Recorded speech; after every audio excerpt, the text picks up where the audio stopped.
আসসালামু আলাইকুম। আমি ডক্টর মোহাম্মদ ফারসাদ ইসলাম, অধ্যাপক ইউরোলজি। আপনাদের সাথে আজ ইউরেথাল স্ট্রিকচার নিয়ে অল্প কিছু কথা বলব। ইউরেথাল স্ট্রিকচার এটা একটা ইংরেজি শব্দ, আর এর বাংলা অর্থ হলো প্রস্রাবের রাস্তা বা মূত্রনালী, এটা চেপে যাওয়া। মূত্রনালীতে মূত্রথলি বা মূত্রাশয় থেকে শুরু হয়, যেটা পেটের নিচের দিকে থাকে।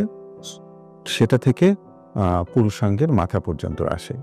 পুরুষের ক্ষেত্রে, প্রাপ্তবয়স্ক পুরুষের ক্ষেত্রে এই মূত্রনালীর প্রায় ২০ সেন্টিমিটার দীর্ঘ হয় এবং মহিলার ক্ষেত্রে ৫ থেকে ৬ সেন্টিমিটার পর্যন্ত লম্বা হয়ে থাকে।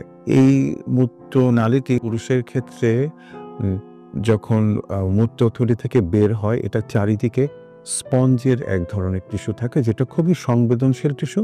এ থেকে বোঝা যায় যে মূত্রনালী যেটা আনপেয়ার্ড অর্গান, মানে এটা পেয়ার্ড অর্গান না, এটা একটাই থাকে। এটার কেয়ারের জন্য প্রকৃতি কত সুন্দরভাবে একটা স্পঞ্জের মতো টিস্যু দিয়েছে, এটা থেকে এটা ভেতর দিয়ে এটা যায়।